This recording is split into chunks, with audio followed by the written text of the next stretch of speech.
Hello everyone, welcome to class number 13 of the chapter Electronic Spreadsheet Advanced using LibreOffice Calc of class 10th IT subject code 402। सो आज के class में हम discuss करेंगे और एक new topic. सो आज के क्लास का हमारा डिस्कशन का टॉपिक होगा हाइपरलिंक्स टू द शीट। तो आज के क्लास में हम सीखने वाले हैं कि कैसे एक स्प्रेडशीट में अगर हम एक डॉक्यूमेंट को हो या फिर कोई एक वेबसाइट को हो या फिर कोई एक वेब पेज को हो हाइपरलिंक के फॉर्म में कैसे हम हमारे एक स्प्रेडशीट में उसको ऐड कर सकते हैं, उसके बारे में हम आज के क्लास में डिस्कस करेंगे। तो शुरू करते हैं डिस्कशन और सबसे पहले समझते हैं कि ये हाइपरलिंक है क्या। What is hyperlink? Okay, so hyperlink जो वर्ड है उसमें ही एक टर्म है लिंक, है कि नहीं? दैट मीन्स ये एक तरह का लिंक है। सो ये किस तरह का लिंक है? It is a link by using which we can jump from one spreadsheet to another spreadsheet, from one document to another document, okay, or from one document to any other location in our computer system। तो एक ऐसा link जिसके मदद से हम एक spreadsheet से और एक स्प्रेडशीट में जा सकते हैं, एक सीट से और एक सीट में जा सकते हैं, उसी एक सीट के अंदर एक सेक्शन से दूसरे सेक्शन में जा सकते हैं, या फिर उस एक स्प्रेडशीट से हम कोई दूसरे वेबसाइट में जा सकते हैं। उस तरह के लिंक को हम बोलते हैं हाइपरलिंक। ओके, और ये हाइपरलिंक जो होता है ये भी दो तरह के होते हैं। एक होता है रिलेटिव हाइपरलिंक और एक होता है एब्सोल्यूट हाइपरलिंक। तो इनका डिफरेंस हमें समझना जरूरी है कि किस तरह के हाइपरलिंक को हम रिलेटिव हाइपरलिंक बोलते हैं और किस तरह के हाइपरलिंक को हम एब्सोल्यूट हाइपरलिंक बोलते हैं। ओके, तो उसके लिए हम दो कंडीशन लेंगे इसको इजीली समझने के लिए। तो एक फर्स्ट कंडीशन हम लेते हैं। सपोज हमारे कंप्यूटर में दो स्प्रेडशीट फाइल है। ओके, एक spreadsheet file suppose class X A का और एक स्प्रेडशीट फाइल सपोज है क्लास एक्स बी का। ओके, और दोनों के दोनों स्प्रेडशीट फाइल्स जो हैं वो अलग अलग लोकेशन में हैं, अलग अलग फोल्डर में हैं।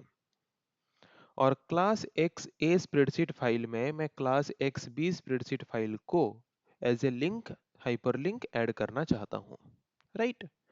तो वहां पे जो मैं हाइपरलिंक के हिसाब से क्लास एक्स बी को क्लास एक्स ए के अंदर ऐड करूंगा, दोनों फाइल सेम फोल्डर के अंदर तो नहीं है, दोनों फाइल अलग अलग लोकेशंस में है। तो तब जो हाइपरलिंक का एड्रेस होगा वो कंप्लीट एड्रेस होगा। That kind of address or that kind of hyperlink is known as absolute hyperlink। जिस तरह के हाइपरलिंक का एड्रेस जो है वो कंप्लीट पाथ होता है, कंप्लीट लोकेशन वाला एड्रेस होता है, that kind of link is known as absolute hyperlink. और ये तभी होता है जब हमारा source file and destination file same location में ना हो। जैसे कि क्लास एक्स ए, ये हमारा क्या था? ये हमारा मतलब सोर्स फाइल है जिसमें हम हाइपरलिंक बनाना चाहते हैं, और हमारा टारगेट फाइल कौन सा है? क्लास एक्स बी है। और दोनों अगर सेम लोकेशन में ना हो तो तब जो हाइपरलिंक हमारा क्रिएट होता है वो कंप्लीट लोकेशन या फिर कंप्लीट पाथ को मेंशन करके होता है। और अगर एक हाइपरलिंक कंप्लीट लोकेशन या फिर कंप्लीट पाथ को डिफाइन करता है, उस तरह के हाइपरलिंक को हम बोलते हैं absolute hyperlink. Okay, I hope clear हो गया होगा एब्सोल्यूट हाइपरलिंक किसको बोलते हैं। यहाँ पे डेफिनेशन लिखा है, हम देख सकते हैं। An absolute hyperlink stores the complete location where the file is stored। Okay, so absolute hyperlink जो है वो कंप्लीट लोकेशन को प्रेजेंट करता है। ओके, जब भी हम क्या करते हैं, एक सोर्स फाइल में टारगेट फाइल को हाइपरलिंक करते हैं तो। क्यों? क्योंकि दोनों फाइल के जो लोकेशंस हैं वो अलग होते हैं। ओके, एब्सोल्यूट हाइपरलिंक तभी क्रिएट होता है जब source file and target file दोनों का लोकेशन अलग अलग जगह पे हो। तो एब्सोल्यूट हाइपरलिंक का डिसएडवांटेज क्या है कि जो टारगेट फाइल है उस टारगेट फाइल का लोकेशन अगर हम चेंज कर देंगे तो वो एब्सोल्यूट हाइपरलिंक और यूज नहीं हो पाएगा या फिर प्रॉपरली और काम ही नहीं करेगा। ओके, वही लिखा है next point. So if the file is removed from the location, मतलब जिस टारगेट फाइल को हमने लिंक किया है उसको अगर हम उस लोकेशन से हटा दें, then absolute hyperlink will not work. Absolute hyperlink वहां पे काम नहीं करने वाला। ओके, तो आई होप इतना सबका क्लियर हो गया है कि एब्सोल्यूट हाइपरलिंक क्या है। सो जब source file and target file दोनों सेम लोकेशंस में ना हो, तो तब अगर हम सोर्स फाइल में टारगेट फाइल को हाइपरलिंक के फॉर्म में ऐड करने की कोशिश करते हैं, तो तब सोर्स फाइल में उस टारगेट फाइल का complete path, complete location hyperlink के फॉर्म में हमारे डॉक्यूमेंट में ऐड होता है। ओके। और वो अगर एक हाइपरलिंक कंप्लीट पाथ या फिर कंप्लीट लोकेशन में होता है, तो उसको बोलते हैं एब्सोल्यूट हाइपरलिंक। और एब्सोल्यूट हाइपरलिंक में जबकि source file and destination file, मतलब source file and target file दोनों जबकि अलग अलग लोकेशंस में होते हैं, और टारगेट फाइल का लोकेशन अगर जो हमने हाइपरलिंक के फॉर्म में ऐड किया था अगर उसमें थोड़ा सा भी हम चेंज कर लेते हैं, देन वो हाइपरलिंक और काम नहीं कर पाता। Okay, clear. अभी हम आते हैं रिलेटिव हाइपरलिंक के बारे में। ओके, तो रिलेटिव हाइपरलिंक किसको बोलेंगे? रिलेटिव मतलब क्या क्या लग रहा है? मतलब source file and target file के बीच, दोनों के बीच कुछ ना कुछ एक रिलेशन होगा, है कि नहीं? और उस रिलेशन के मदद से एक हाइपरलिंक जनरेट होता होगा। उस तरह के हाइपरलिंक को हम रिलेटिव हाइपरलिंक बोलते होंगे। Very right. उसी हिसाब से ही एक कॉन्सेप्ट है रिलेटिव हाइपरलिंक का। तो रिलेटिव हाइपरलिंक हम किसको बोलते हैं, ध्यान से सुनना। अगर source file and target file दोनों सेम लोकेशन शेयर करते हैं, दोनों सेम लोकेशन में रहते हैं, मतलब सेम फोल्डर के अंदर सपोज रहते हैं, तो तब हमें कंप्लीट पाथ, कंप्लीट लोकेशन और देने की जरूरत नहीं है। जितना लोकेशन हमारे सोर्स फाइल के साथ बराबर है, सेम है, उसको मेंशन नहीं करना है। जितना बस डिफरेंस है लोकेशन में, बस उतना ही मेंशन करना है। That kind of hyperlink is known as relative hyperlink. So in relative hyperlink we do not need to give the complete location of the target file. Relative hyperlink में हमें target file का complete location देने की जरूरत नहीं होती। क्यों? क्योंकि source file and target file दोनों ऑलमोस्ट सिमिलर लोकेशन में रहते हैं या फिर सेम लोकेशन में रहते हैं। तो जिसके द्वारा सोर्स फाइल का जितना भी लोकेशन टारगेट फाइल के साथ मैच करता है, उसको हमें हाइपरलिंक में ऐड करने की जरूरत नहीं है। उसके बाद से जो मतलब फाइल का पाथ है, थोड़ा सा वो शॉर्ट पाथ बस हम प्रोवाइड करते हैं हाइपरलिंक के फॉर्म में। किसमें? रिलेटिव हाइपरलिंक में। ओके, सो देख लेते हैं क्या लिखा है। A relative hyperlink stores the location with respect to the current location. Okay, मतलब सोर्स फाइल का जो लोकेशन है वो करंट लोकेशन है, उसके रिस्पेक्ट में और कितना लोकेशन हमें ऐड करना है टारगेट फाइल को हाइपरलिंक करने के लिए, बस उतना ही हम अगर ऐड कर रहे हैं एक हाइपरलिंक के फॉर्म में, then that is known as relative hyperlink. Okay, जैसे कि यहाँ पे हम दो एग्जांपल देखते हैं। ये फर्स्ट एग्जांपल जो है, यहाँ पे पूरा कंप्लीट लोकेशन, कंप्लीट पाथ दिया गया है कि सी ड्राइव में यूजर्स फोल्डर में एडमिन फोल्डर है, एडमिन फोल्डर के अंदर डाउनलोड्स फोल्डर है, और उसके अंदर ट्राई डॉट ओडीएस नाम का एक फाइल है, टारगेट फाइल है, जिसको हम सोर्स फाइल में लिंक करने वाले हैं। और रिलेटिव हाइपरलिंक में हम देखते हैं ड्राइव मेंशन नहीं है, यूजर्स फोल्डर मेंशन नहीं है, क्योंकि यूजर्स फोल्डर के अंदर, यूजर्स फोल्डर के अंदर दोनों ही फाइल है, सोर्स फाइल भी है, टारगेट फाइल भी है, तो इसीलिए वहां तक मेंशन करने की कोई जरूरत नहीं है। उसके बाद से जो डिफरेंस पार्ट है, यूजर्स फोल्डर के अंदर सोर्स फाइल है, पर जो हमारा टारगेट फाइल है वो कहाँ पे है? यूजर्स फोल्डर के अंत तक तो सेम था, उसके बाद एडमिन फोल्डर, देन उसके अंदर डाउनलोड्स फोल्डर, देन उसके अंदर try dot ODS folder. Okay, try dot ODS file. Okay, तो दोनों में डिफरेंस हमने क्या देखा? फर्स्ट में हमने जो हाइपरलिंक देखा वो कंप्लीट लोकेशन था। क्यों? क्योंकि source file and target file दोनों का लोकेशन कंप्लीटली डिफरेंट है। ओके, बट सेकेंड वाला जो एग्जांपल हमने देखा, उसमें हमने सी ड्राइव नहीं देखा, यूजर्स फोल्डर हमने नहीं देखा। क्यों? क्योंकि जो रिलेटिव मतलब जो हमारा सोर्स फाइल है और जो हमारा टारगेट फाइल है, दोनों उतने लोकेशन तक सेम पाथ शेयर कर रहे हैं।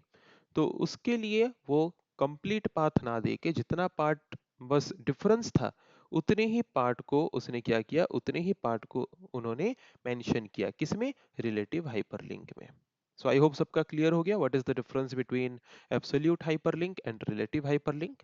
Relative hyperlink defines the complete location of the target file, but relative hyperlink defines the uh, मतलब defines the respective location or defines the sought location as compared to current location of the source file.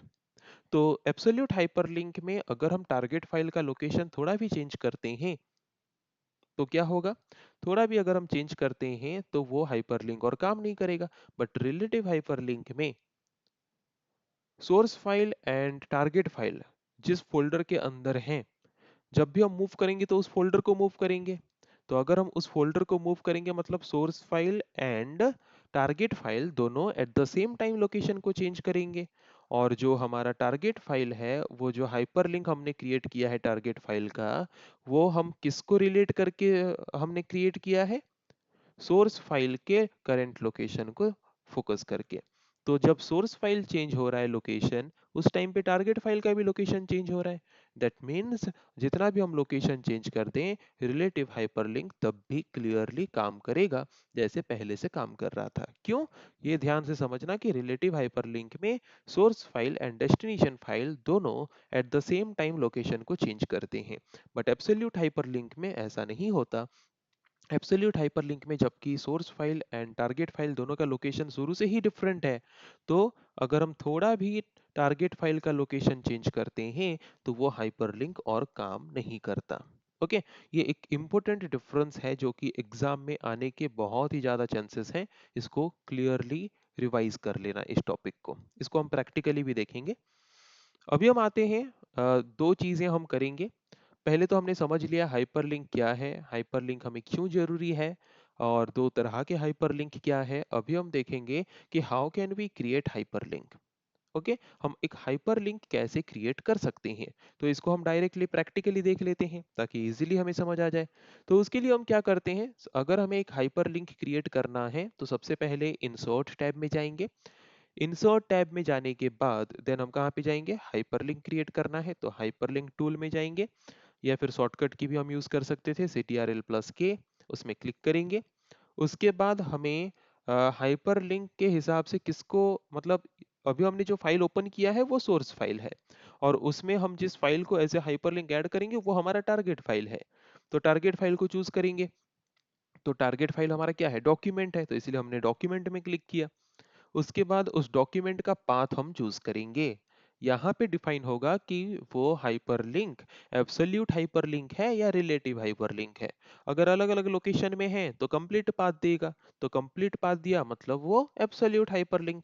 अगर दोनों source file अभी जो है और जो जिस file को हम लिंक करना चाहते हैं टारगेट फाइल, दोनों अगर सेम फोल्डर में होते तो वहां पे कंप्लीट पाथ देना नहीं पड़ता, तो वो हो जाता रिलेटिव हाइपरलिंक। ओके, तो हम यहाँ पे देखते हैं, ये जो हमने नया फाइल ओपन किया है इसको तो अभी तक हमने सेव कहीं पे भी नहीं किया है कि नहीं।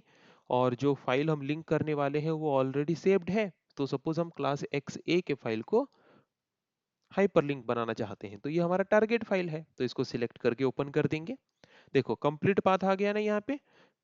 ओके, ये कंप्लीट पाथ आ गया, ये कंप्लीट पाथ आ गया, मतलब ये किस तरह का हाइपरलिंक है, एब्सोल्यूट हाइपरलिंक। उसके बाद जो हमने टारगेट फाइल चूज किया, उस टारगेट फाइल के अंदर एक्चुअल में कौन सा सेक्शन या फिर कौन सा सीट ओपन हो हम चाहते हैं, उस लिंक में क्लिक करने से वो टारगेट यहाँ पे चूज करोगे। ओके, जैसे कि मैंने क्लास एक्स ए फाइल को टारगेट फाइल के हिसाब से चूज किया, तो मे बी उस क्लास एक्स ए फाइल के अंदर 2, 3, 4, 5 ऐसे कितने सारे सीट्स हो सकते हैं। पर जब हम उस हाइपरलिंक में क्लिक करेंगे तो कौन सा सीट सबसे पहले ओपन होना चाहिए वो हम चूज करेंगे, किसमें, टारगेट में। तो टारगेट में जाएंगे, तो यहाँ पे जबकि एक ही सीट है, नो इशू, एक ही सीट को हम सिलेक्ट करेंगे। पर अगर 5, 6, 7, 8 सीट होता और हाइपरलिंक में क्लिक करने से कौन सा सीट ओपन हो अगर हम चाहते हैं, देन हम टारगेट ऑप्शन में आके यहाँ पे उस टारगेट सीट को सिलेक्ट करेंगे, देन अप्लाई ऑप्शन में क्लिक कर देंगे, देन क्लोज कर देंगे इसको। ओके, तो टारगेट इन डॉक्यूमेंट विंडो क्लोज हो गया। देन हाइपरलिंक विंडो में फिर अगेन हम क्या करेंगे, टेक्स्ट देंगे। मतलब जो हम हाइपरलिंक बना रहे हैं उस हाइपरलिंक को एक नाम हम देंगे, है कि नहीं। तो उस हाइपरलिंक का नाम हम यहाँ पे दे देते हैं कुछ भी, सपोज उस हाइपरलिंक का नाम हम यहाँ पे देते हैं क्लास 10A। ओके, इतना ही कर देना है। उसके बाद सिंपली ओके बटन में क्लिक कर देना है, तो हाइपरलिंक क्रिएट हो गया। ओके, तो ये हाइपरलिंक फिर काम कैसे करेगा? देखो लिख रहा है उसको पॉइंट करने से, उसको पॉइंट करने से टूल टिप क्या लिख रहा है कि CTRL की को प्रेस करके पकड़ो एंड उसके ऊपर क्लिक करो। ओके, तो वो क्या करेगा, हाइपरलिंक उस पर्टिकुलर टारगेट फाइल के पास हमें लेके चला जाएगा। Okay, so I hope easily सबको समझ आ गया होगा कि कैसे हमें एक हाइपरलिंक क्रिएट करना है। सेकेंड कॉन्सेप्ट जो हम डिस्कस करेंगे वो है how to edit a hyperlink. एक हाइपरलिंक को एडिट कैसे करोगे? तो पहले उस हाइपरलिंक में कहीं पे भी क्लिक कर दो, हाइपरलिंक में। ओके, डबल क्लिक करके हाइपरलिंक में कहीं पे भी अपने माउस के पॉइंटर को प्लेस मतलब प्लेस करो। देन उसके बाद राइट क्लिक करना। राइट क्लिक करने के बाद वहां पे एक ऑप्शन क्या है, एडिट हाइपरलिंक का। उस एडिट हाइपरलिंक ऑप्शन में क्लिक करना and whatever edit you want to do, मतलब अगर जिस फाइल को हमने हाइपरलिंक के हिसाब से ऐड किया है अगर उसको चेंज करना चाहते हो, या फिर हाइपरलिंक को एक्सेस करने के लिए हमने उसका जो नाम दिया है उसको चेंज करना चाहते हो, या फिर जिस फाइल को हमने हाइपरलिंक के हिसाब से ऐड किया है उसमें suppose more than one sheets हैं तो टारगेट सीट अगर चेंज करना चाहते हो, whatever changes we want to do we can do here, and then उसके बाद हम क्या करेंगे, ओके में क्लिक कर देंगे। इस तरीके से हम क्या कर सकते हैं, हाइपरलिंक को एडिट कर सकते हैं। सपोज ये क्लास 10th है, तो सपोज फॉर एन एग्जांपल मैंने इसको 10th भी कर दिया। ओके, हाइपरलिंक में यहाँ पे चेंजेस हो गया। तो इस तरीके से हम हाइपरलिंक को एडिट भी कर सकते हैं। सो आई थिंक आज के क्लास में हमने जो टॉपिक डिस्कस किया कि how to what is hyperlink, what are the different types of hyperlink, how to create a hyperlink and how to edit a hyperlink।